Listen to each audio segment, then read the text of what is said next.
Hello, today is Monday, August 3rd of 2020.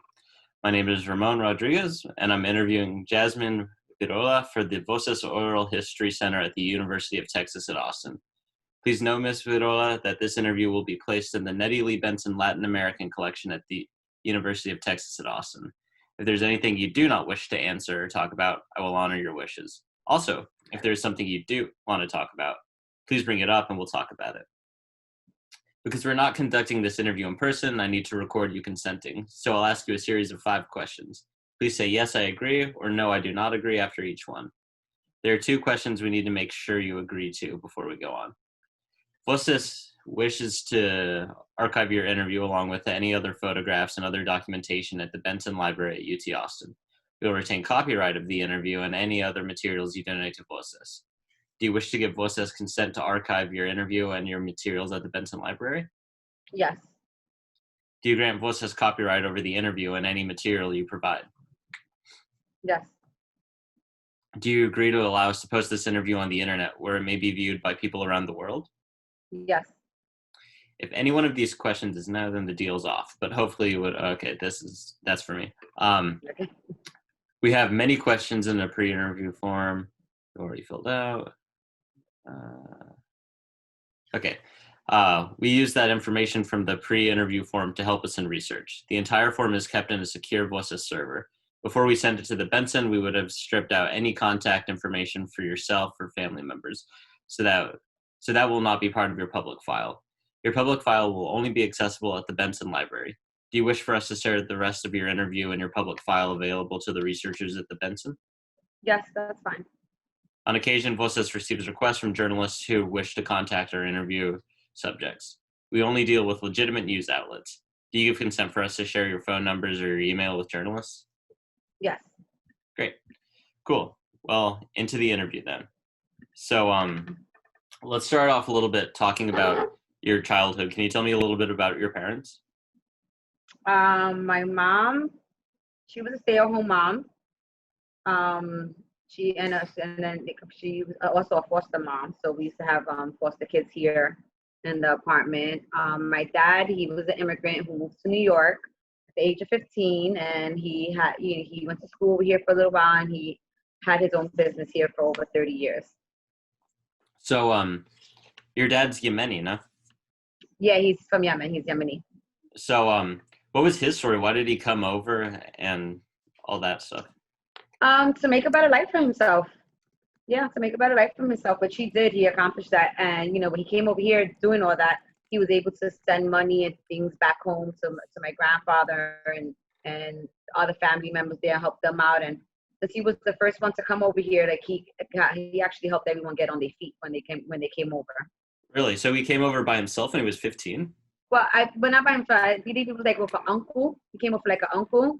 Okay. But he started he made a name for himself on his own. Really?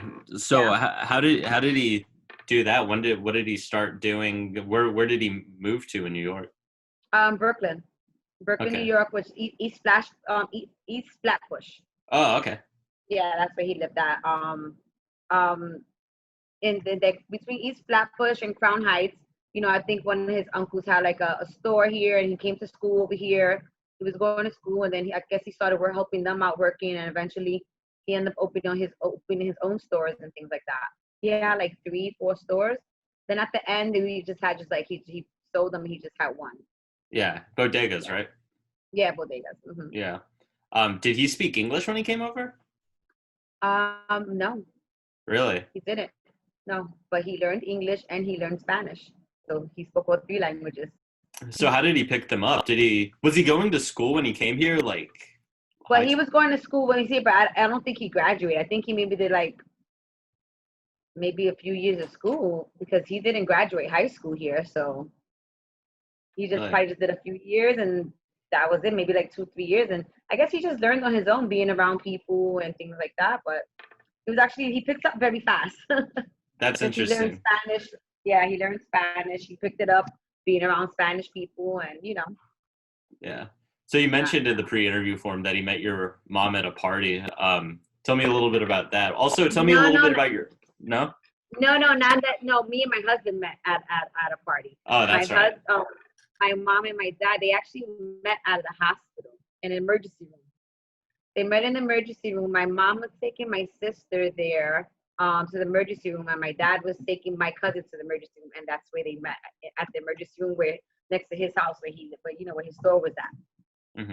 That's How where old they were met they? in King County Hospital. I would say my mom had me at 23, early 20s, because my mom. They were together maybe for like, I would say maybe like around 21.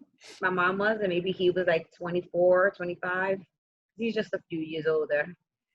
So, did they, so tell me a little bit about your mom. What's her ethnicity and what was she like when she was growing up to that point where she met your dad? My mom is Puerto Rican. She was born in Chicago, Illinois. Um, from what I heard and what I seen, she was always more like a caregiver, a Hmm. caretaker. She was always a caretaker, like helping out, taking care, like helping my grandmother with things. When she had my sister couldn't say that when she gave birth to my sister, they dislocated my sister's hips, so my sister couldn't walk for 3 years. So she was busy taking care of all that, hospital doctor's appointments, things like that. But for the most part, I know that she was just a happy person, always helping people out. What was what was it like growing up in kind of that multicultural environment? You know, your dad's from Yemen, your mom's. I mean, for the most part, when I would go to my dad and who picked me up, because they were separated. They separated at the age of 2 when I was 2. Okay. He would pick me up every weekend, and I mean, it was fun. My dad would take me everywhere. We would go on drives, and we would just drive, and he would just take me to different parks and outlets. We just always he did something every weekend with me. But when I was around him, there were certain things that I couldn't do when versus when I'm around my mom. Like, so like if I was around him, I wouldn't eat any pork or curse and things like that, and make sure I'm covered up, appropriately. Can't wear like tight clothes and things like that. Yeah, right. Yeah. So you mentioned in the pre-interview form that you had a lot of siblings. Tell me So about that. Yeah. yeah, so my dad, he was quite a ladies' man. So he has 19 kids altogether. I am the fourth oldest. Okay. I am the fourth oldest, and then from there actually me and my brother, we're the same age. We're like 2, 3 months apart. So I turned my birthday's in May, his birthday's in August, but we're the same age. And a lot of Okay. the kids are like that. Like a lot of his kids, they are the same age because he would have like his wife. Because in the I don't know, in the Muslim religion, they allowed to have multiple wives. So he had Hmm. his wife in Yemen, and then he had the woman that he was seeing here. Like my mom was Puerto Rican, then my sister's mom. He was actually married to my sister's mom, and he had 2 kids with her. But he didn't tell me anything until I think I was like 15 when he told me about that I had 2 sisters, that he was married, and Really? they were already like 12, and yeah, she was 12, and the other one was, she was younger, and they Filipino. Huh. Their mom's Filipino, yeah. And then I have another brother and sister that their mom's Salvadorian, and then the rest of and everyone else is just pure Arabic.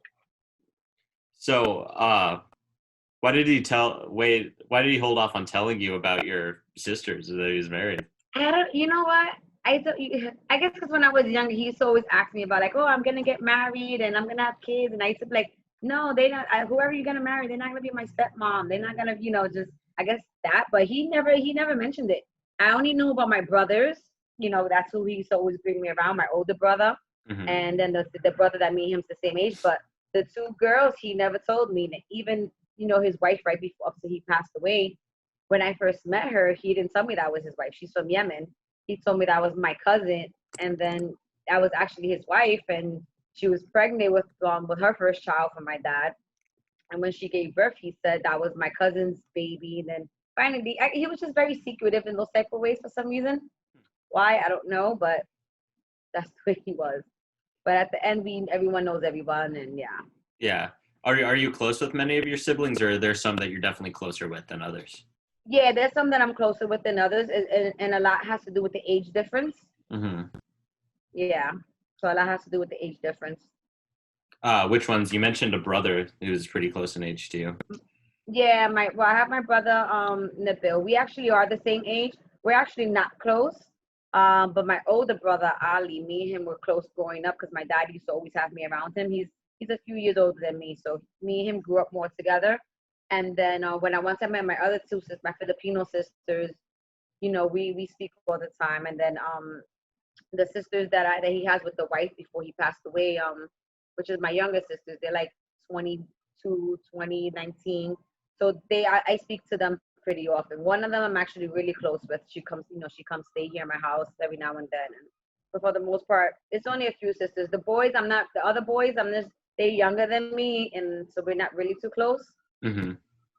Yeah. But it's mostly the girls that I'm closer to. How about you? What kind of kid were you like growing up? Were you good at school or what? I was an okay student only Mhm. because it was if I would have applied myself, it would have been totally different. But Yeah, I feel that. I was actually like into like wanting to hang out with my friends and be hanging out on the block and going to the park and going to play handball. Like, so that was growing up. That was like once I reached that age, that's what I wanted to do, like be outside and hang out and things like that. But if I would have applied, I mean, I passed school and everything. It's just I just didn't care too much of it. Looking back now, I wish I would have done things differently. But I guess you live and you learn. Yeah, right. What are some kind of things that you and your friends would get into? Any like memorable stories? Oh, there's too many. Too many. It was just used to just it was just always lots of fun and laughs and just doing crazy things. It was pretty cool. Yeah. And you mentioned your mom was a foster mom. How many people did you grow up with? Yeah, she was a foster mom. Oh, I was gonna say 1, 2, 3, 4. We had a total of like 5 or 6. I think 5 or 6. Um, Three of them we were really close to, which one of them that she first got, um, he was we got him at a newborn. He was a newborn. She got him at 2 weeks old as soon as he was out the hospital, as soon as he came out the hospital. Hmm. So he was 2 weeks old, and we had him all the way till he was 3 years old. So when it was time for him to go back, like his dad fought for him to go back, that was emotional because we didn't want him to leave, and we were very attached to him. And the same thing for we had another boy, two boys. They were brothers, and they were young. She used to always get little. She used to get little ones, and we had them for a few years. And then my mom had got sick, and she was in the hospital. And so, the foster agency knew that she was in the hospital, so they had to take them, and that hurt it as well because we were very close to them. They didn't want to leave. I didn't want them to leave. So, but it's a nice experience when to help people out, like to give them that sibling love, and they never got it, and you grow attached to them. Hmm. Tell me about your mom getting sick. What happened there? No, I think she had to do like an emergency surgery. She had I think it was like her gallbladder or something like that. It wasn't nothing. I mean, at that time it was serious, but she was in the hospital for a while, and I was a teenager. I wasn't of age yet, Hmm. so I couldn't stay with the kids. Yeah, So they had to be taken to another house yeah. once the agency found out that she was in the hospital. So I was a teenager, so I was able to stay in my house. Oh, So yeah, we were talking about your mom's gallbladder, I believe. oh yeah. So that's what happened. She had got sick with her gallbladder, and so again, I was a teenager, so I couldn't stay with the kids. Hmm. And so they had to be take the social worker came to remove them from the home, to take them to another home. And so that was like the hard part of her being a foster parent, is when it was time for them to go back to their families. Hmm. Was And she especially if you knew that their families weren't the greatest. right? Yeah. Yeah, so that Were kind of sucked. were you able to keep in touch with any of them? No, there was one that when we tried to keep in touch, but it was kind of hard. It Hmm. was kind of hard, especially back then. There was like no cell phones and things Oh like yeah, that. right. It made it was literally house phones, and that's it. Um. So how long was your mom in the hospital for? She was there for like 2 weeks, I believe, for like a week or two. Okay. Yeah, Um. something like that. I don't really recall because I know I was younger, so I didn't really. I know she was in the hospital for gallbladder. I just wasn't really in like at the hospital knowing what like exactly medical terms was going on and things like that. Because I was younger, like my grandmother was there taking care of all that stuff. So they would just tell us limited things Yeah. or tell me limited things. Yeah. Was your grandma kind of a fixture in her life? Oh what? A My fixture? grandmother? Yeah. Oh yeah, yeah. My grandmother, yeah, she lived up the block from me, so her and my mom are very close. Um, so she was around a lot. Did she have any part in kind of like raising you when your mom wasn't around? Um, I mean, I would stay there every now and then, but for the most part, my mom was always around. She was not really that she wasn't. She was there my whole life. Right. Yeah, my Um, mom, like, she was good. when did you move out? No, I actually stood. My mom passed away when I was 16. Really? So yeah, so when she passed away, I actually ended up staying in the apartment by myself. So I've been on my own since I was 16.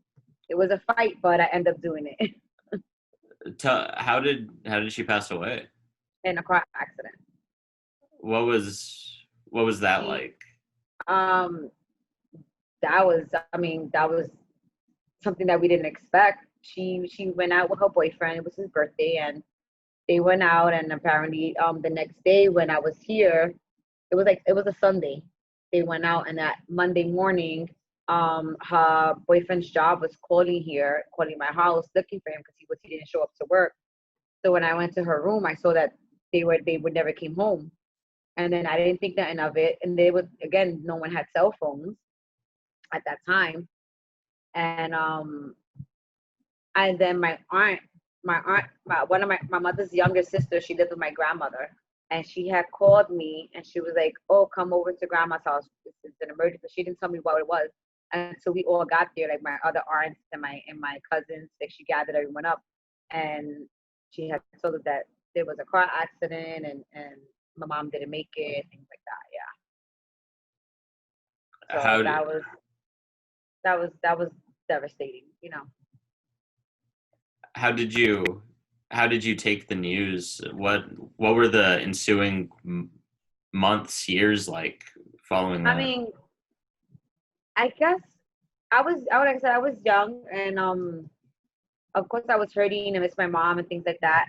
But I guess I didn't realize the trauma it affected me really until I got a little older. That when my dad got sick, you know what happened? I started gaining weight, and literally like in 1 year I gained like it from like when she died, that April 18th, 99, and by the end of December I had gained like 30 pounds. But I'm not thinking anything of it. I'm just whatever. And and I always then from there I always had an issue like my weight going up and down, up and down. Hmm. And then when my dad got sick, that's when I noticed I was more of an emotional eater, because that's when I caught myself that I wasn't even hungry, but I was eating. And I noticed that probably that trauma had to do with my mom, and just that's how it started from then. That I guess that was a traumatic experience. And the thing is with that, when that happened, ever since that happened, I'm always in the fear of something's gonna happen.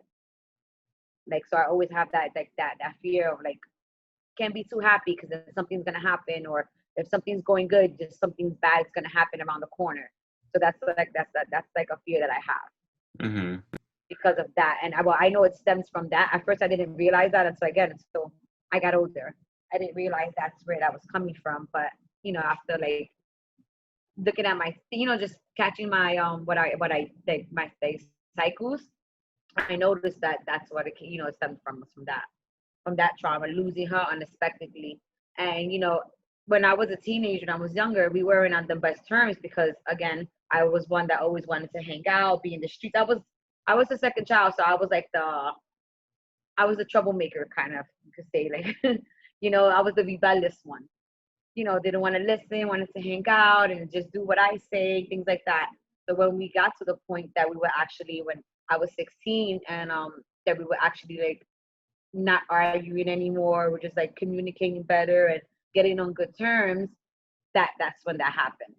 So I didn't even get to like have that relationship with her. So, when she passed away, did you act out more than you had? Sometimes people do that after going through a trauma like No, that. No. I didn't. No. Oh. Mm-mm. I lived in my, I mean, I lived in the I stayed in the apartment, and I never had parties. I never done nothing, none of that. I just, actually, what it made me do, it made me, because I was like messing up in school because I was hanging out and things like that. So what it made me do, actually had a, I went, I got my diploma, then I got a job, and so everything was just like pretty much, it was just growing up. I just had to grow up fast. That was the reality of it. I had to figure it out fast because now I'm on my own. And my dad, he wasn't really helping me because they wanted me to go live with my dad, and I didn't want to. Just because, again, around my father, I was a totally different person than who I was with my mom. So, around my dad, I would give him that respect because I knew those are things that he didn't like. So I wouldn't do certain things around him. But with my mom, I was just who I was. So that's something I didn't want to do. I didn't want to live with my dad. I refused to live with my dad. Like my aunts were like, two of my aunts were like pressuring me. Like they try to get me out my apartment. Like they called the cops on me saying that I was a minor living here. And it was just like it was a lot of drama. That's exactly what, a lot of drama. Because that's exactly, I'm mourning my mom. Like my mom died 2 weeks before my 17th birthday. So I was 16. 2 weeks later, I turned 17. So, when I talked to my dad and he understood I didn't want to go live with him, he didn't press the issue, but he wasn't gonna like support it either.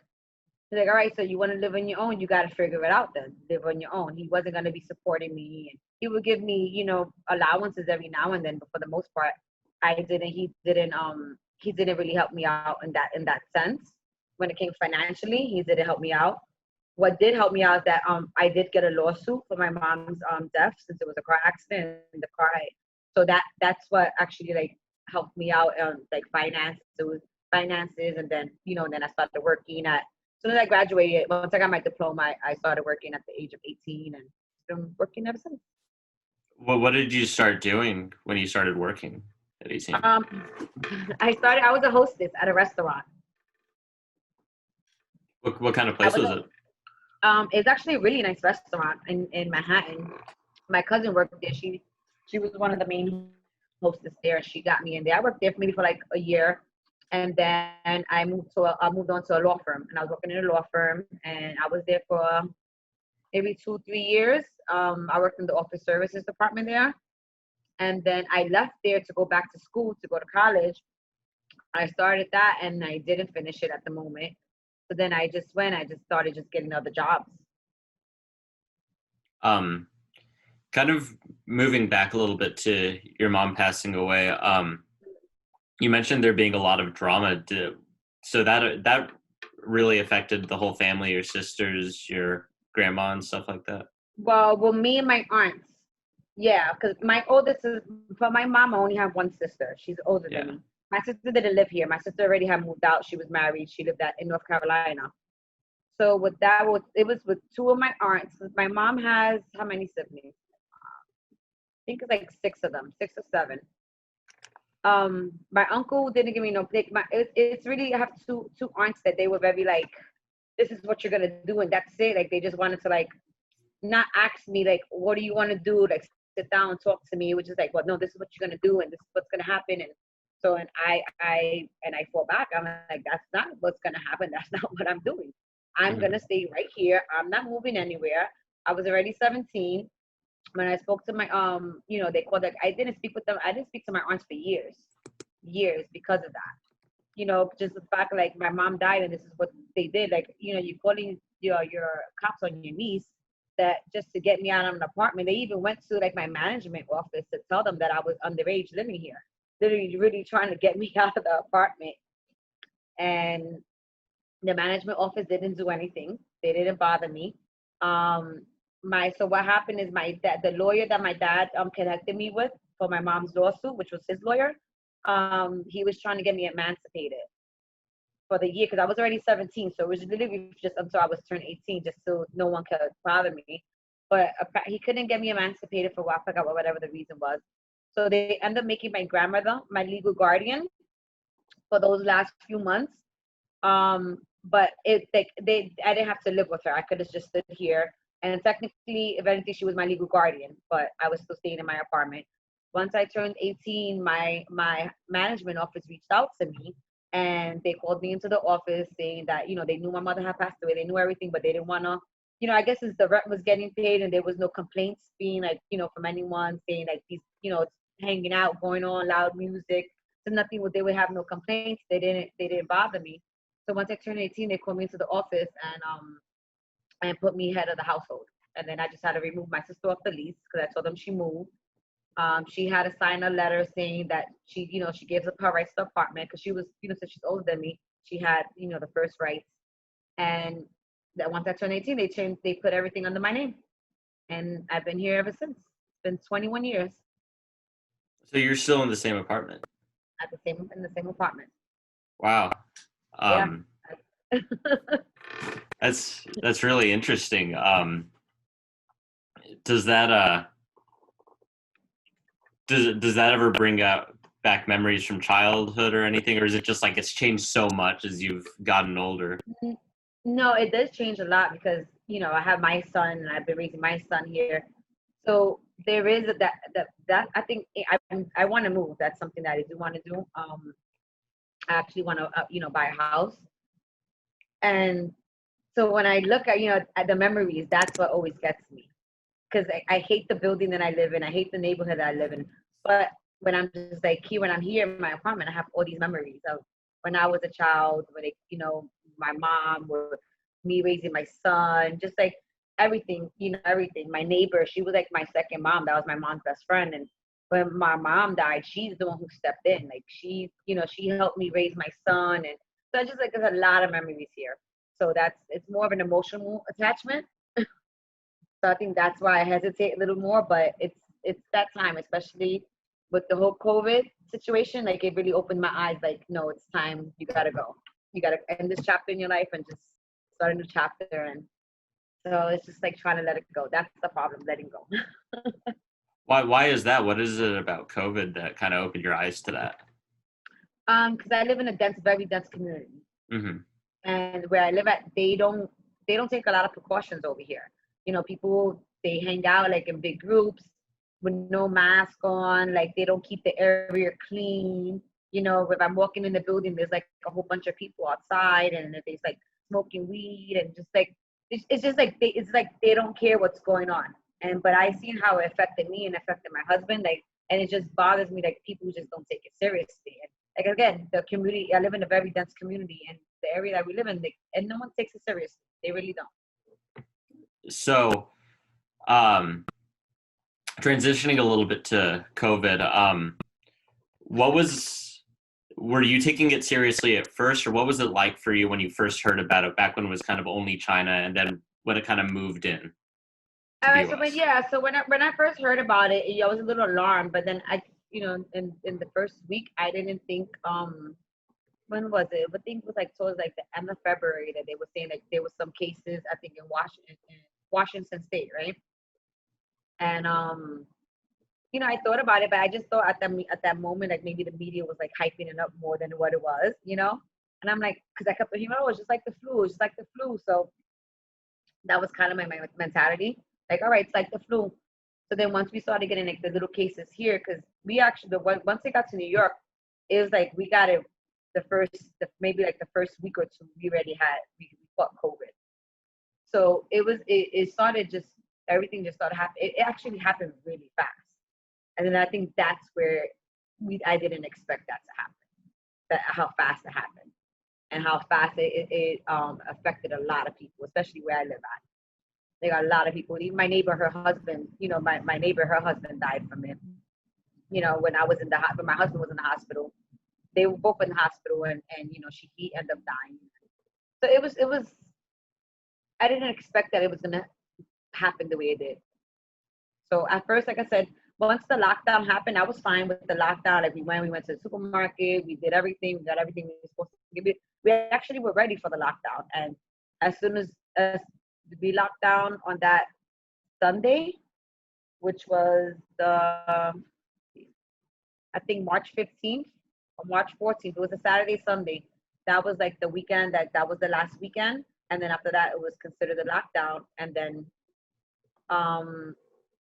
my husband's birthday was 3 days later, was on the 18th. Since everything was closed, we went to Long Island to my cousin's house, just me, to have dinner with them. It was just them two at their house. And then the next day, that's when my husband got sick. So it was literally the first week of lockdown, he got sick. And so, did he start showing symptoms immediately, or what happened there? How'd you realize he was So sick? like I said, like his birthday was March 18th. We went on Long Island. We actually stood over there, and when we came back to Brooklyn, the next day, we came home. You know, do whatever we do. He went to work. He went to work in the evening, and when he came back, he was sitting on the sofa, and I heard him coughing. And I was in the kitchen. I think I was cooking at the time, and I'm like, "Oh, you coughing?"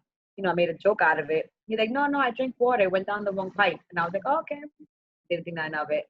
Then that next day, Friday, no, that was third Friday. So now, yeah, so now Friday, he's coughing still. And I'm like, "You still coughing?" He was like, "Yeah, no, I don't know. I feel like just something's in my throat." And I'm like, "All right." And then Saturday, that's when he said, he's like, "I feel like I'm coming down with something on that Saturday," which was the 20th. No, the 21st. He was like, "I feel like I'm coming down with something. Like I'm going to get sick."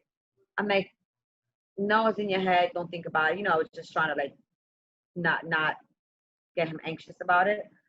And then that Saturday night, he started feeling like he was getting fever and things like that. And then he actually did start getting, he had a low grade fever at that time. Then Sunday, he had fever. When I checked him, he had fever. On Monday, he had fever. Monday, I went to work that Monday. And when I came home, I saw he was in bed the whole day. He looked like crap. And I was like, you know, he's like, "I still don't feel good." And I was giving him Tylenol, but his fever wasn't breaking. His fever would go down to maybe like 99, but it wouldn't go past that, and then it'll just shoot right back up. And I wasn't giving him Motrin because that they were saying on the news not to give them Motrin, ibuprofen, you know, only Tylenol because you know, since everything was early, we didn't know what to do. That Monday night, I work at the hospital. So when I came back home from work, I actually called my boss. My boss is the chief of the emergency department. So I called my boss and I told him my husband's symptoms. He was like, "Well, it sounds he could have a mild case of the virus. But just make sure, you know, just give him fluids, give him Tylenol, and just, you know, watch out for like shortness of breath." I was like, "All right." So that Tuesday, this day, I called out that Tuesday. He's like, "Oh, then whatever he got, no, then if he has it, most likely you're gonna get it too." I was like, "Okay." That Tuesday morning, the next day, I got up. I went to stand up and I got so dizzy that I thought I was gonna pass out. Like I ran to the bathroom and I started panicking and just felt like this, like I felt flushed, like my whole body was just flushed with heat. I had to go to the bathroom, just so cold, like throw myself on the floor because I thought I was gonna pass out and I threw water all over me and I just kept on throwing cold water all over my body for like 10, 15 minutes in the bathroom. And then when I started feeling better after that, when I checked myself, I ended up having fever. I had a low grade fever also. So I called out of work. I didn't go to work, and then I called the NYU the telehealth because they were saying like don't go to the hospital if you don't have to. So I said let me do a telehealth visit for my husband.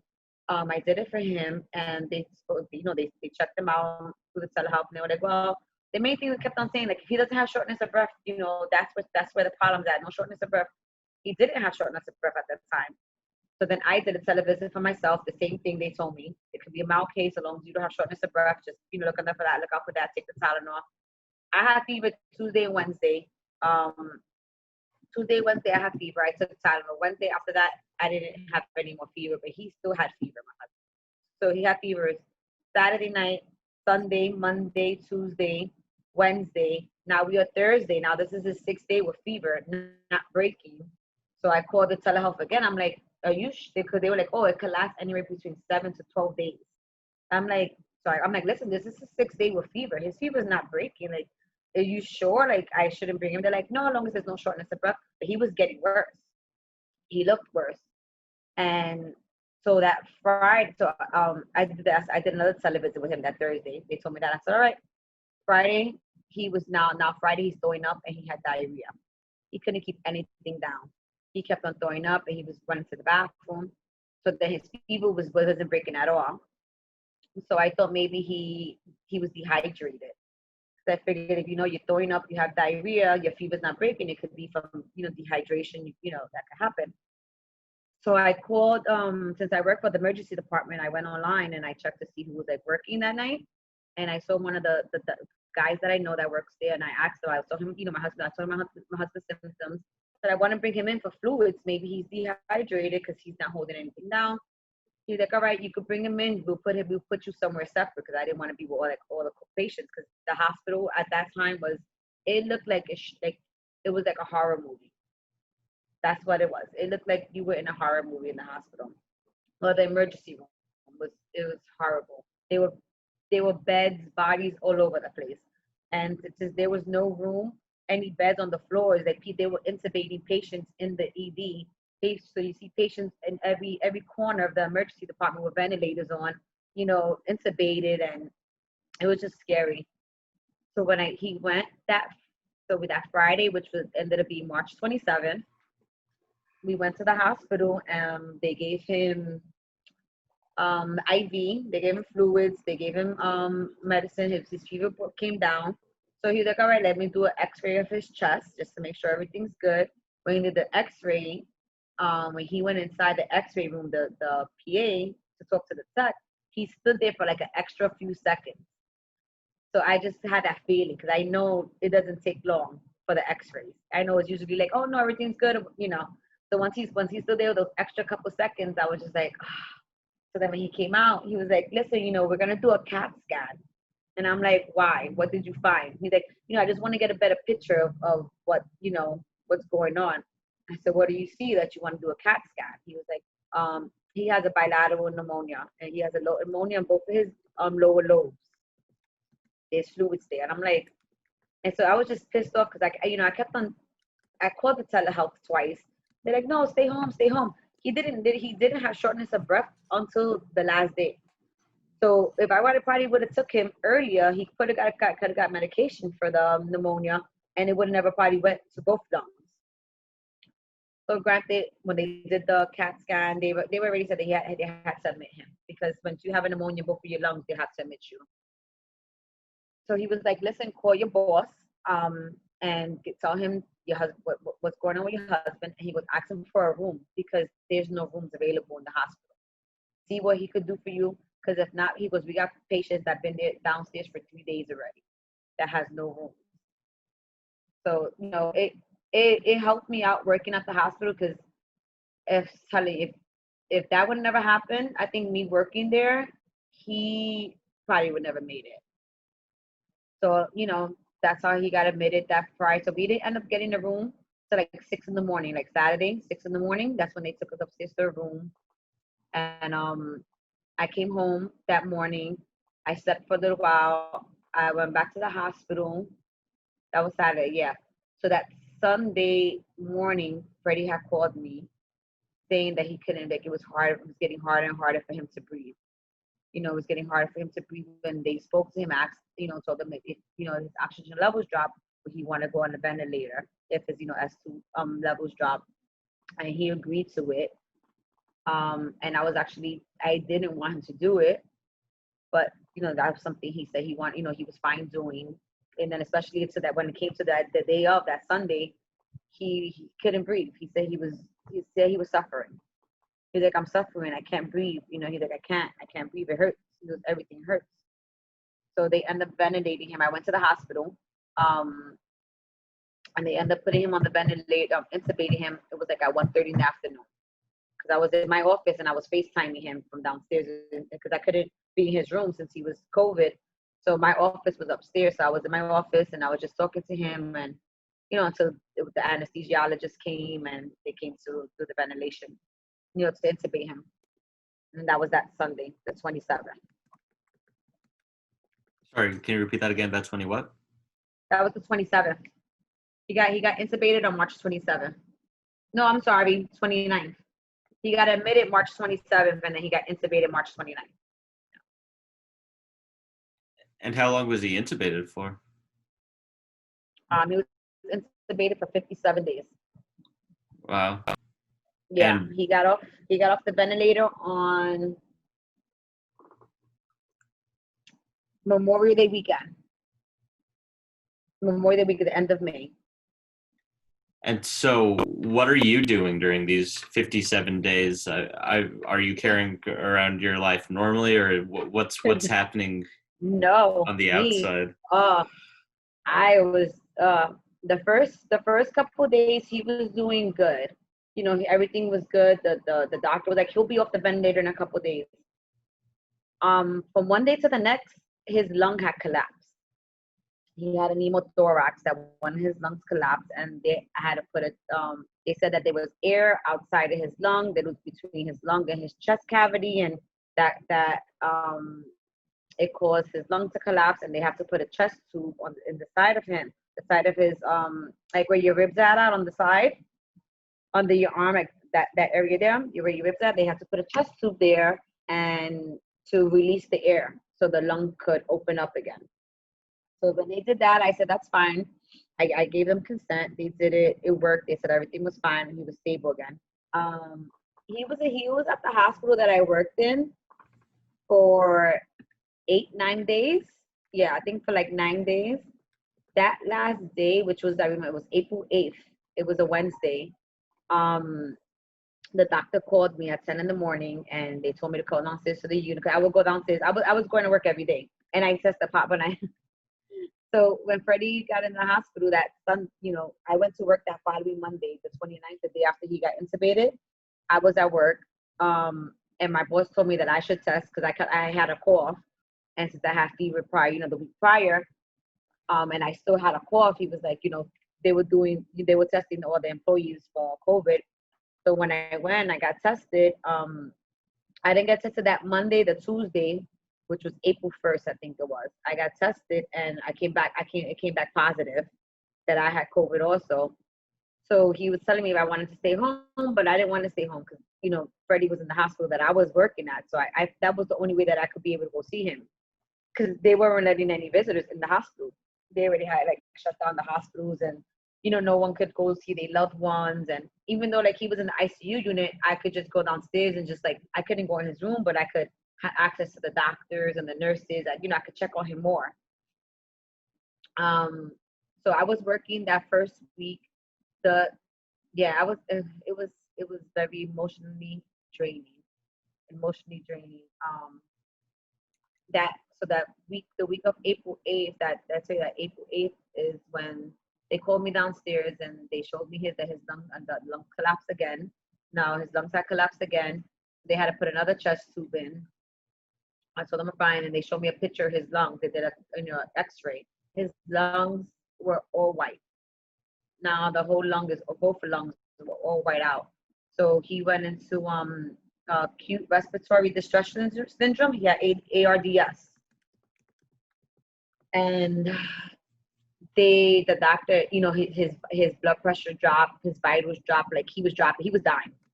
They had a fight to get him on because the ventilator he was on, since the hospital was so full, he was on a portable ventilator that was brought over to the hospital. He wasn't like on a regular ventilator. So like the doctor that was taking care of him, she like was fighting to get, she got him a regular ventilator that helped him out a little bit, was stabilizing him. But his oxygen levels were down in the 80s instead of they're supposed to be between 95 and 100, and they were already down in the 80s. Well, when he started dropping, they went down to the 70s, and then she got him stabilized. It was like 88, and then he was like stable. But she told me, she said, if you want to save your husband's life, the only thing that can help him right now if he goes on ECMO. And my hospital doesn't, they don't have the ECMO program there because do you know what ECMO is? No, I don't. All right, ECMO it's an acronym for a whole another thing. But if you look it up, the ECMO circuit, that circuit alone, it's kind of a machine that it's kind of similar to dialysis for the kidneys, but it's for the lungs. So it's pretty much, it'll do everything that the lungs do. It'll do everything for the lungs, so your lungs don't have to do anything, and your lungs could just rest. So it takes the carbon dioxide out.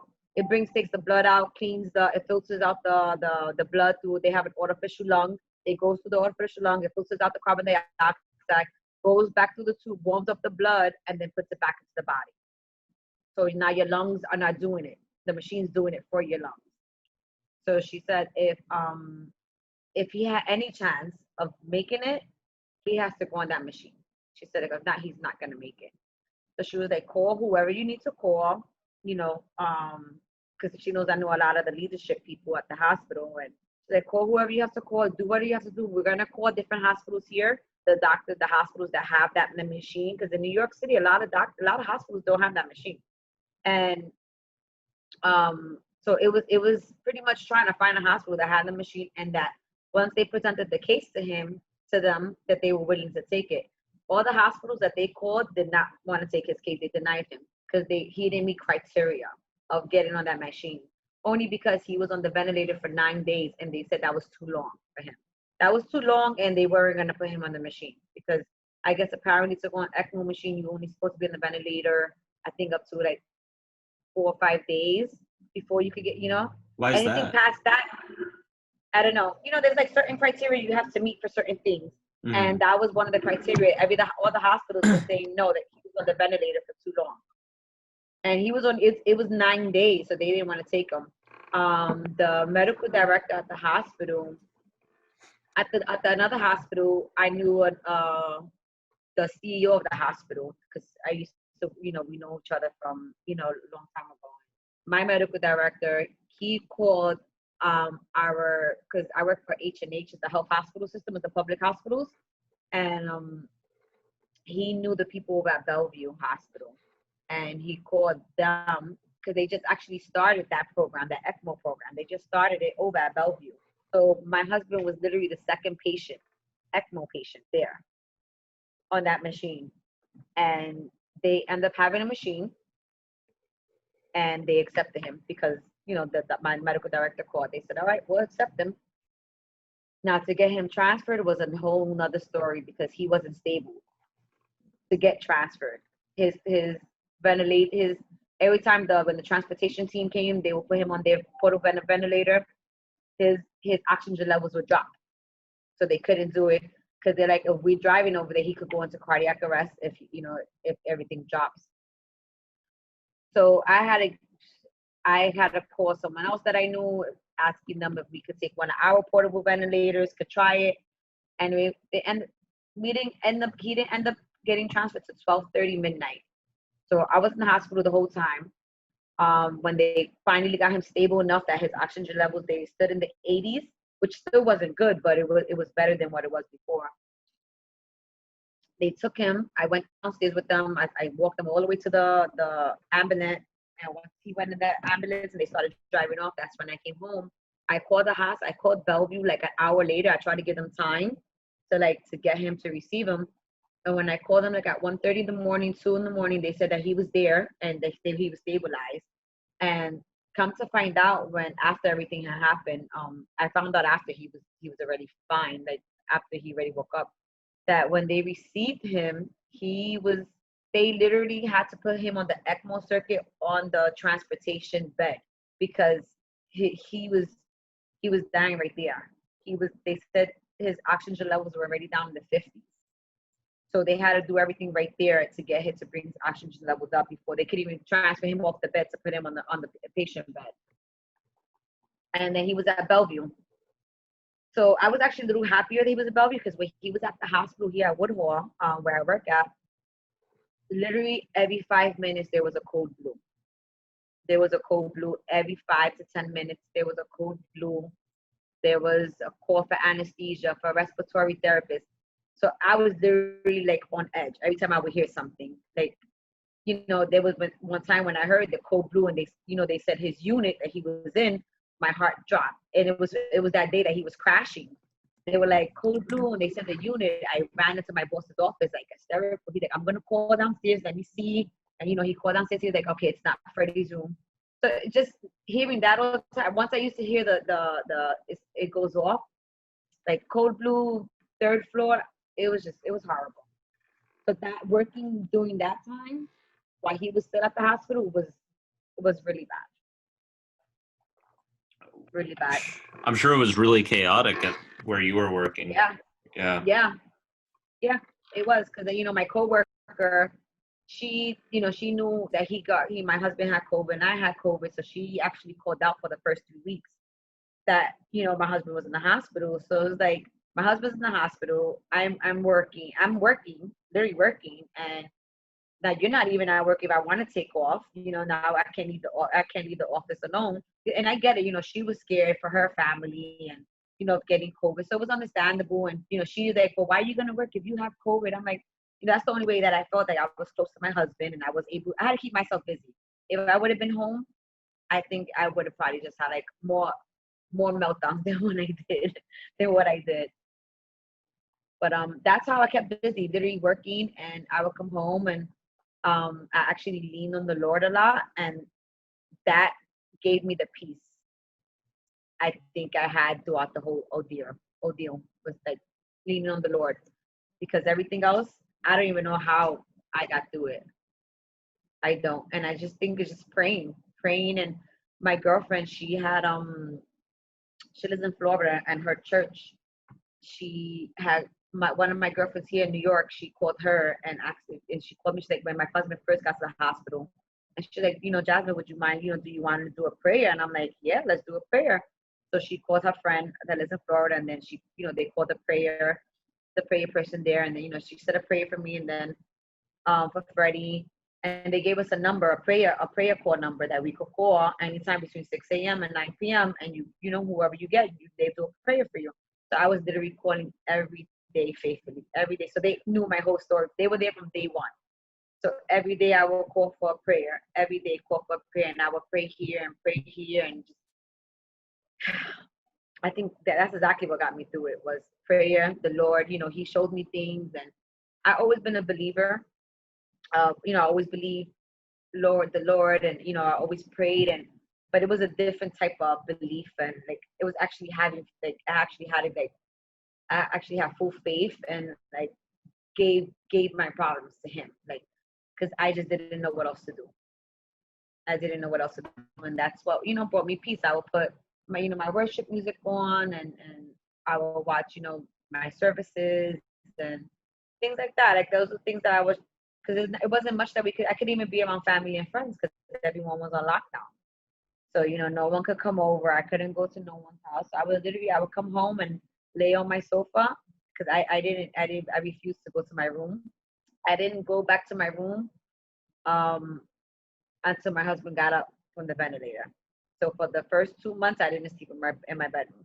Why is I that? slept in my. I don't know. I felt like he's there suffering. Why should I be comfortable laying on my bed while my husband's in the hospital suffering? So I'm like, I'll sleep on the sofa. I know it's not the most comfortable, but I felt like I don't know. I just felt like going to the room. I couldn't do it. So I literally slept in the living room for the first 2 months on my sofa. And my son, thanks God, he's awesome. He didn't, he understood what was going on. Um, and it was hard for him because now he's working home. He's being homeschooled. This is something new also. So he would get up in the morning. He literally stood in the room. He didn't bother me. I would go check on him, check his work, and every now and then. But he the PlayStation helped him out because he was like, always talking to his friends online, things like that. So that kept him busy. And usually I hate that he's like on the PlayStation all day. But during that time, I was just like, if this is what's gonna keep him busy, he's going through a lot. It's a lot that everyone's going through. Your father's in the hospital, now you're being homeschooled, and it was a senior year. He was supposed to be, he graduated from junior high school, and those all those things were taken away that he was supposed to be doing. So it was just a lot emotionally. And I have a great group of girlfriends that we like in group texts, and they were awesome. Like all my friends and my family, like they were constantly reaching out. We were doing like Zoom meetings, just talking, and so everyone was great. So I think the support system I had really, really helped me out. I had a great support system, and to this day I still do. And your girlfriends, were their lives affected by COVID as well, significantly? Yeah. Or? Yeah, so one of my best friend actually, we work at the same hospital. We actually work 2 doors apart. She ended up having COVID. Her husband he works at the hospital too. He had COVID also, but it didn't affect him as bad. Thanks God. I think it affected everyone especially with when Freddie got sick, Freddie's close with everyone. He's really close. Like everyone loves him. Like he's very sociable. He has a good relationship with all my friends and their husbands. So when it hit Freddie like that, it really hit home. It really hit home, and you know, it was a lot. Like my girl, like a lot. They were crying. They were, everyone felt it the way I felt it. I feel, that they felt my pain and they felt the pain, just knowing Freddie, and they just couldn't believe what we were going through. Um, so I think it was just us. It was three or four of us that got COVID. Like I said, it was me, my husband, my best friend, her husband, and then my aunt. She actually works in the hospital too. She didn't get tested, but she did have some symptoms. Like she just had like lost her smell and taste, but she didn't get tested. But when she did her antibodies, it showed that she had antibodies, which I was telling her she had it because she had the symptoms. But um, what it did do though, it brought everyone closer to the Lord. Or when I tell you, I don't think all my friends and everyone that loves, that knows us and loves us, like even Freddie's family, like his brother and everyone, it really, I felt like the Lord was trying to teach us a lesson, like in the sense of everyone was just living life too carelessly, too freely, and not really, like focusing on Him, and that changed a lot. That changed a lot. Like a lot of people, they pray more, they have more belief. They literally saw the miracles of what He did, and from the experiences that I had from the Lord, like I would tell them like, oh my God, this is what happened, and it was no way to it was from like the miracles that happened was from Him. So I'll tell you that was a surreal experience to experience those type of things, like what he's done for us, and that he actually showed us a miracle. And Freddie is a miracle because even the doctors don't even believe how he's here right Earlier, when you were talking about your mom passing away, you mentioned how you had kind of adopted this mentality of expecting, the worst to kind of be around the now. corner. Um, Hmm. and then, when your dad passed away, that you kind of became, you kind of recognized that a little bit more in yourself where that came from. And now here Hmm. with your faith, how is that So reconciled? I mean, it made it a lot easier because I have my like I said, my neighbor. She was like my second mom. Like her, my mom, best friend. She was always there for me. Um, so well, my dad, like I knew he was dying because he had pancreatic cancer. So I guess I was kind of more like death happens because I already experienced so much loss. For my mom, and then my cousin, one of my close cousins, her son had cancer. He died at 5 years old while we was in Florida together, and trying to be there. Like I was always like that. I'm like the go-to person, like the strong person, always trying to like, don't worry, you okay? We're gonna be okay, and that type of person. And things happen for a reason. That was always my mentality. Also, we're dealing with certain things like that. So when my dad got sick, I was upset about it, but I'm like, okay, like this is part of life. This is what happens, unfortunately. Um, when my neighbor, the one that I told you, she's like my second mom. My mom died when I was sick. I said 16 going on 17. She stepped in there, and my neighbor actually got sick in on July in last year 2019. Um, but July 4th, the beginning of July, she got sick.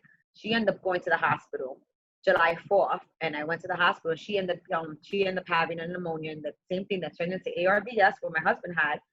And eventually, she was on the ventilator for 5 weeks. She ended up ultimately passing on August 14th. She ended up passing away, and that was really hard for me because me and her was very close, very very close. She was in my, she helped me with everything. When it came to cooking, a lot of things. She would help me because she was my neighbor. So like we did a lot of things together. We would go to the store. We would, when I was raising my son called her grandma. Like she was always in her house. She helped me with raising my son. And so when she died, I was just like that was very hard on me. because that was like a second mother, and I actually spend more time with her than I did. I actually have more time with her than I did with my actual mom. My mom died when I only had 16 years with my mom. Now with her, I had my first 16 years, and then now I had a whole 20 years later with her, and she ended up passing away, which was August 14th of last year. So when my husband got sick, it was just like I I questioned it. I questioned it, and I was just like I felt like I couldn't take any more death. Like I just felt like I actually tried, like I refused it. Like I just couldn't take it anymore. I was just like, I just felt like how much can you give someone to handle?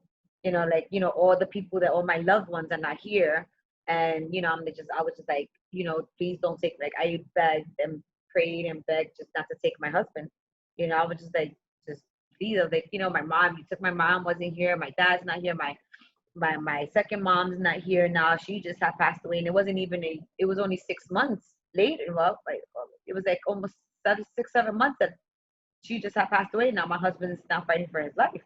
So it wasn't even a year yet. So it was a lot emotionally dealing with that, because I was still, dealing with her death, and then now my husband's sick. And there's a possibility that he's not gonna make it. And that's the way it was looking. So at that moment, that's when that mindset of death happens, and it's part of life. That's when that was just like, it's just not fair. Like I just felt it wasn't fair for me. And so those are things that I did question, and I prayed about, and I questioned the Lord. And you know but again, like I said, the things that I prayed for, and the things that when I spoke to him, he did answer me in different ways, and I saw it. So it was surreal. And right. So when I knew he was with me, like I'm like, okay, he's with me. Like I don't know, I just felt like everything was gonna be okay. Did your So I didn't have that fear the way I had the fear before. your son and your husband, have they kind of had, I guess, religious awakenings, in the midst of all this, or? Yeah. So my son, I had him praying with me. I would have him come pray with me, because every night I tell you I would do a prayer. I would call for prayer, and he would come pray with me. And there was at one point he was having bad dreams for like a week, and all the dreams that he would tell me about his dreams, it was the dreams he would have. It was more like everything that he was going through. So I guess it was like he had a dream, like, we were at the beach on the boardwalk, and like there were like 5 tornadoes coming towards us. And then, it was just like the dreams he was having. And I'm like, these are things because you're going through these this is what you're going through in life. So your life is out of control right now. Maybe that's why you're having these dreams, because the dreams were like, they were scary dreams. Like, like I said, the 5 tornadoes at one time coming towards us. And then another dream he had, he was at a trampoline park, and everyone, like, he said I was there, and then I left him alone. And then everyone was whispering, "Oh, he died, he died." And my son called me on the phone, and I was telling him, "Grab your keys and just run, run, run." I was telling, so I'm like, maybe you're just really anxious, and so these are when he had those bad dreams. I spoke to when I called a prayer line, and I told them what dreams they were having. They gave me a prayer for him to say. So I would say the prayer for him was one of the Psalms, and I would do the prayer with him every night, and it actually worked for him. He didn't have bad dreams anymore. So he knew what the Lord could do. My husband knows. The thing is that with him, I guess when he was in the coma for all that time, he doesn't know what we went through, what it was like, and everything that he's been through. Like he's been through a lot, so he does know he has a second. He feels like he's like, the Lord gave me a second chance. He's like, I got a second chance at life. He's not as, I guess, he believes, but I guess not the way we do, because we saw it firsthand, what it was, what was happening, and what the Lord could do when you have faith, and when you with the medical workers and everything, just how everything worked out. But he does believe, but I don't know. I think for the most part he feels more appreciative of life. we had this conversation the other day because I have a fear. And he's like, you can't live like that. I'm just like, no, because how about if you get sick again, or if I get sick? And then he's like, the Lord gave me a second chance. Why, you can't live like that. You can't live in fear. And that's one of my main problems now. Is just living in that fear of thinking again. Like I had a mentality from before of something's gonna happen. I literally think I have to be with this whole COVID thinking that COVID, like if this second wave comes back to New York, as the way it was in March and April was really bad. And I don't know, that's the way Texas is now. I don't know, I heard Texas is one of the hot states now, especially where you at now, right? Like in Austin. Hmm. Yeah, there That are quite a few cases. I don't think it's anything like how it was in New York, though. Oh no, okay, but yeah, that's what I thought because they were saying like I heard like Texas and like Florida and California, like they were, their cases were their cases were up. Um, so that's one of my like just I'm still thinking about March and April and May. So those just going back to those months is just kind of hard to get back to regular life. Like I'm Yeah. scared to like do the whole regular life. I haven't right now. My husband came out the hospital. I haven't been at work. I was took FMLA and now I just started working from home last week. But September I supposed to actually go back to the hospital. So that's been bothering me a little bit because I'm thinking like, oh, I work at the hospital. I come home. How about if I bring something? And so these are just that's things that I think of all the time, and then my mind just starts running, and yeah. So what was going on towards the end of his intubation with him coming out of it and then him coming back home? Can you walk me through what that was like for you? Oh, so when he was on the ECMO machine, um, once we hit May, it was like again I was like, all right, this is what are we doing? Like what's this is things that I was praying about, like what's gonna happen. Like I just felt like I was in a storm and there was no end to the storm. Like I was just stuck in this middle of the storm and there was no rainbow at the end of the storm. And that was one thing. I'm like, what am I doing? Like what is gonna happen to him? So he would have I don't every day in the ICU, every day's a different day there. Every minute's a different. You literally have to take it minute by minute in the ICU. 1 minute they could be doing fine, and the next things can happen. And that was Freddie's journey. He had to get emergency surgery. He had to get more chest tubes. He went into septic shock. He went through a lot. And so when he was on the ECMO machine, it was more of them was trying to get him off ECMO, and the only way he could get off ECMO if his lungs could start getting rid of the carbon dioxide, and his lungs weren't doing it. His lungs weren't getting rid of it. And when they finally started getting rid of it, they took the chance. They were like, they want to take him off because the more that you have two foreign objects in your body, the more prone you are to infection and things like that. So on May 12th, they called me and they were removing the ECMO machine. And they actually record. I was on the phone the whole time while they were doing it because I knew one of the nurses that work in the hospital. So she was there in the room, at the window, and she was like showing me the recording while they were removing the ECMO. So that was a really big thing at the hospital, was to get him off that machine. And once he did, it was just like, he was stabilized, he was good. But now he was still on the ventilator. So that was the next issue. Again, they still didn't think he was gonna make it. They were still telling my friend that works in the nurse, she's one of the directors there, and they were telling her like, maybe you should talk to Jasmine. I don't think she understands how, they would call me every day to give me updates, but they will always make sure to tell me, but remember, he's critically ill. He's critically ill. I'm like, I know. And I guess they don't think I understood the severity of it, how bad he was, but I know what it was. I just have faith that everything was gonna be okay. And the end of I know they were playing with his ventilator settings, like they will put it down, see how if he can handle it. If he can, they'll pick it up and down. So the last time when that Memorial Day weekend, the always on the weekends it's hard to the hospital to call you because it's like you got different staff, it's not a lot of staff there. So I will call them like, what's the update on Friday. So that Sunday Memorial Day was Monday, so that Sunday before the Memorial Day, I was at my cousin's house. She was had like a little barbecue there. So I went to her house, and she the doctor ended up calling me in the evening, like at 7, 8. They know Freddie's doing good, everything's good. He's like, we took him off the ventilator. I'm like, what? He's like, yeah, we took him off the ventilator. And they were like, he was very like nonchalant about it. I'm like, what do you mean you took him off the ventilator? They're like, yeah, he's doing good, and he's breathing. They were reducing his sedation, because sedation was, he was on a lot of different type of drips. So they were doing little things, to start getting him ready. Um, he got off that sedation. I mean, they took him off the ventilator, but he was they would just give him oxygen every now and then just to make sure that he was good. That that following week,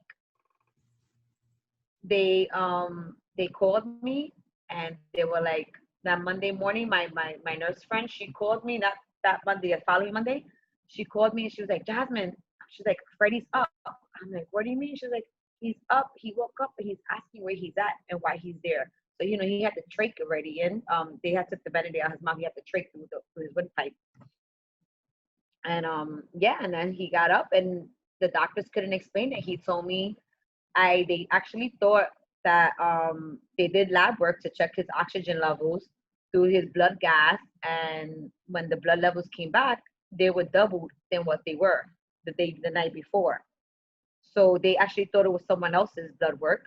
So they sent it back. They did more blood work on him. It came back the same. He couldn't believe how his oxygen levels doubled from one day to the next. And now Freddie wasn't on no oxygen now. He wasn't on anything, and he was up. And from there, he just progressed. They couldn't believe it. And So that was so, on June 9th. Yeah. and so when did they finally move him out? June 18th. Okay. They moved him to the rehab, to NYU Rusk, to the rehab center. They say he's going to be there for a few weeks. He was there 1 week, and they let him go. They couldn't believe how, he was doing. He was, going to the bathroom. He was brushing his teeth on his own. He was able to tie his sneakers on his own, get dressed on his own. He would walk, but he would get out of breath. But just stop, take a second. But since he was doing basic things that he could do home, like he just needed help, like cook, making food, preparing food, things like that. But for the most part, there was no reason for him to stay there. They were like, we don't want to keep him here. He could just do. They both have the therapist come to your house. So he was there. No, I'm sorry. He left the hospital on June 9th. He left the hospital. June 12th, I believe. Anyway, he was only there for a week. June 18th is when he came home here. He was only in the hospital for 1 week. And what was that homecoming like for him? So when he actually left the hospital, they had a whole, I don't know, you probably don't have that. I can send you the link of because the H&H, they did a video, and I have video also of when he left the hospital, like everyone from the unit, the CEO of the hospital, they were all downstairs with like signs and clapping and cheering for him. And it was like, it was great. It was so great. Everyone was so happy that he made it, And even during that time, like me and my friends, we got together and we made like care packages for the hospital, for the doctors and the nurses and everyone that took care of him. We made like these care packages, and we had like vendors that donated to us, and we made tote bags and hats, and that's had Team Freddie on it, and wine bottles and Starbucks cards and T-shirts and cups, and we just made them like these nice care packages, and they were so thankful for it. And it was just thanking them for taking care of my husband. And a lot of them, they all had the same attitude, like the way you feeling because he's up, and that's the way we feel. Our goal is to save lives, and if we get to save his life, they're just as ecstatic and just as happy, as I am. So they had this big going away when he left the hospital. They had a big going away party, through the exit for him. And when he left the house, when he got to NYU, it was quiet. Like when we left, me, him, and my son. I went to go pick him up. We came home. I had like 3 people downstairs, a few people that was downstairs in front of my building. My cousin and like 2 of my friends wanted to see him.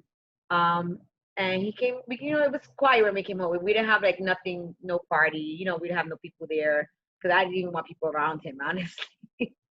I was like, I didn't want no one around him. I was like, don't touch him, don't give him nothing, like, don't hug him. Like, I don't want no one's germs on him.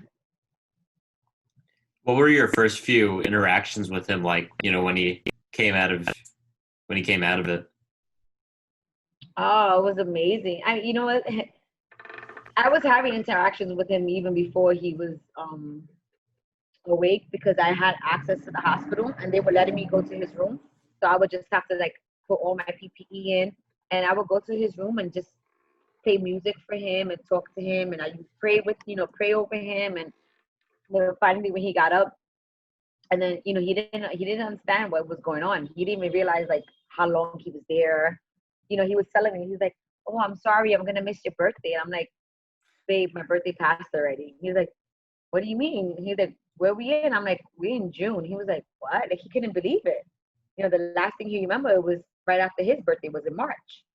And then now you waking up and now you say people telling you like now it's June. So he didn't realize like the last 2 months of his life were he don't know anything about it. He doesn't remember anything at all. So Sometimes people have dreams, I think, in comas. He didn't remember any of those. no, he told me he did have a dream, but what his dream that he kept on having that he was in water. Hmm.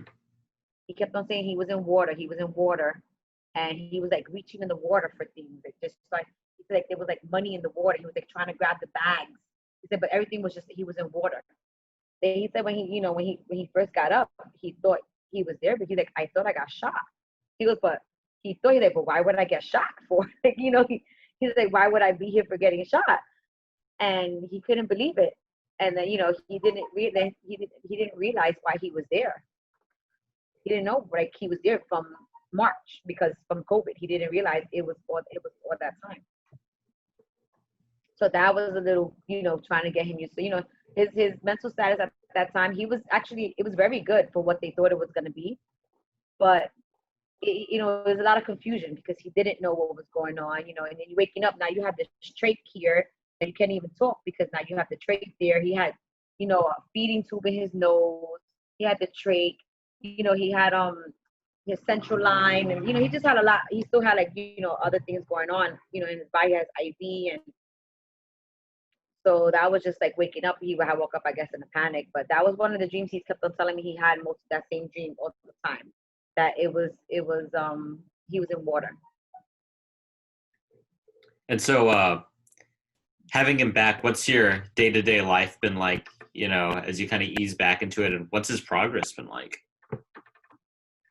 1 second.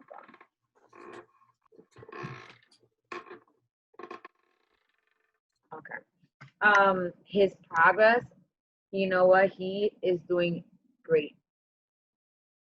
He is doing great, and the only reason why I know I feel he's doing great because he has the motivation and he's determined to get better. He's so determined. He lost a lot of weight while he was in the hospital. He was muscular. He lost all his muscles and everything. So he lost like 30 pounds. He came out the hospital like at 124, 125. That's like puny for him. Um, he's he's been very determined, very determined. He does his physical therapy, his occupational therapy. The only thing probably he has a problem, his hands are still contracted. So his hands are like, his pinky, they're like this. He can't open them. And so that's the only thing that's bothering him the most is that he can't, his hands are still contracted. But, I told him it's only been a month and a half and just, we've been going to the doctors and eventually they're gonna end up sending him probably to like a hand doctor and they could check it out, see what's going on, why his fingers are not opening. But he's been doing really good, really really good from when he first came home to now. Now he's walking 30 minutes on the treadmill.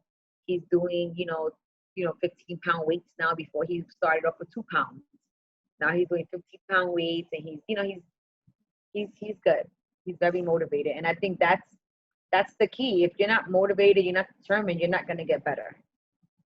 And that's why I see a lot of people don't get better and things like that because they don't take the initiative and get up daily. He has a whole routine. He gets up in the morning. He makes sure he eats his breakfast, and he gets, once he finishes, his breakfast, he rests his food, and he starts his therapy. He starts doing his physical therapy. And he only gets therapy outside twice a week, but within the days that he's not getting therapy outside, he's doing it here. He's doing it home. He's not just relaxing while he's home, like, taking the days off because he's not going. When he's not there, he's doing it here. So, he's making sure that he's getting better. So he's been home a month and a half, and he has shown so much improvement. Like right now, I asked him a couple weeks ago. I was like, what would you give you? How do you feel between 0 and 100%? Like, what would you consider? Like 2 weeks ago, he said he was at 40%. This week, he said he's at 60%. He goes, I'm at 60. He goes, don't worry, I'm gonna get. He's determined to get to that. That 100%.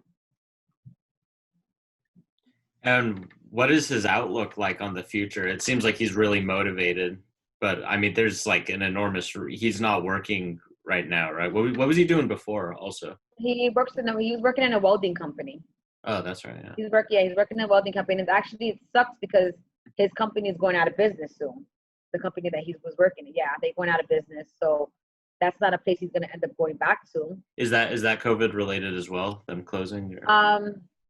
Yes and no. I guess it was more like the company, like the workers. It's a small company, and the workers didn't like the way the boss handled the situation during COVID, and so they felt unappreciative, and a lot of people end up leaving. So, and his wife is just like, you know what? She doesn't want to. She's like, just retire. They don't need to have the company. So, I mean, so it was pretty much, it happened because of COVID. If he would have probably went about the situation differently, the employees would have stood, but the employees actually end up leaving. So they only down to like 2 employees now. So with 2 employees, you can't do much. So I don't right now. So at that, what I foresee for him happening, I don't know. I guess we'll cross that bridge when we get there. Right now, I'm just want him to get to what he needs to get to 100%. Make sure that his hands can get fixed. So that's like the main thing. If he's always done manual labor, so it's like now he uses his hands a lot. His hands right now, he can't pick up things. His hands are weak, and since his fingers are contracted, it's hard for him to do, to pick up things. Even to like open like a bottle of water or things like that. He can't close his hands to do it. And so that, I don't know how that's gonna work now in the future. So that's, I guess, we're taking it day by day. Yeah. I'm taking it day by day because it does. I think about it, it makes me anxious. Yeah, right. Is there kind of like a healthcare financial strain aspect to this at all? Well, for the healthcare, I actually been receiving bills, so I have to call and see, what the bills, but what's going on. I thought that my insurance at first, I would had a 95.5. I covered 95%. They cover the and I mean they cover 95%. I gotta cover the 5. But for the COVID, they said they were gonna cover everything. If it was COVID related. But I have been receiving bills, so that I don't understand. Like, so I have to call them with my insurance company. I haven't dealt with them yet since I'm still working with him. But that's something, I've been receiving bills. So I have to work on that as well. Just because we didn't talk about it earlier, can you tell me a little bit about meeting your husband and, y'all's journey up to here, and also just do you feel like this has really strengthened y'all's relationship? I believe so. I think he has more. I think he has more of a better appreciation for me. He calls me his angel. He says I'm his angel because honestly, I fought for him to make sure that, it was like take care of him. And again, it was just the way people were losing their lives.